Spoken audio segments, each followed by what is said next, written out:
कि अगमई सब के जे देखै छी सुनील कहा गेल कि अगमई सब के जे देखै छी सुनील कहा गेल कि अपन बहिनी के संग में मैच खेला गे।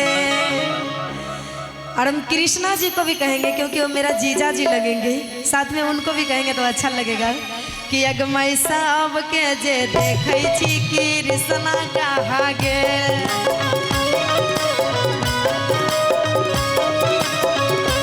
अगमई सब के जे देखै छी सुनील कहा गेल।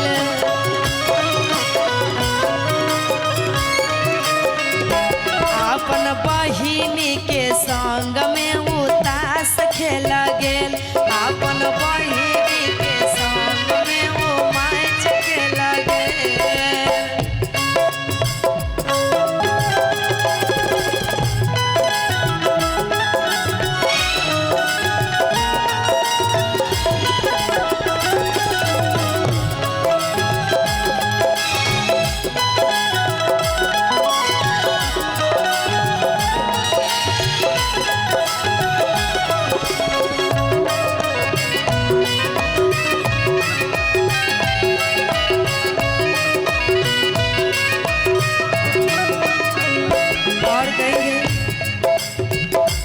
अगमई सब के जे देखै छी कुंदनमा कहा गेल। अगमई सब के जे देखै छी कुंदनमा कहा गेल।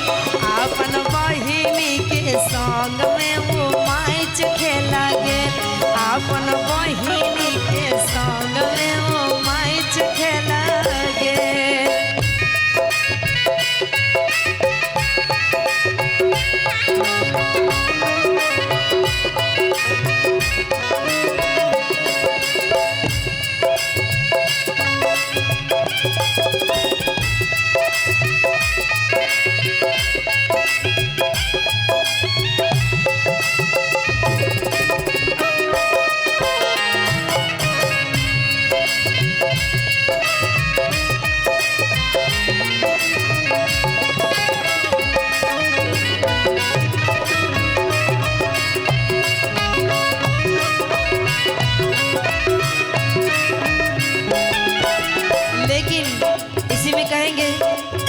फरमाइश आया था कि सुनील जी को कहिए और कहेंगे सुनील जी के लिए चूतर संभार के तो बैठिया हो सुनीला भरुआ।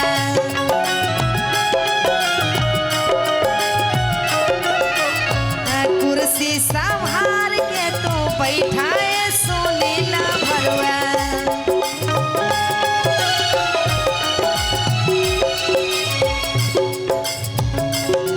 हर गोले बना दो किया छूट न जाए हो।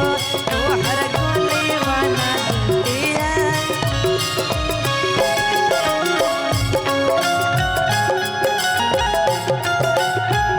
क्या बात है।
तिलक चढ़ावे अइला भैया के सरवा भिखरिया जी तिलक चढ़ावे अइल हो भैया के सरवा भिखरिया जी।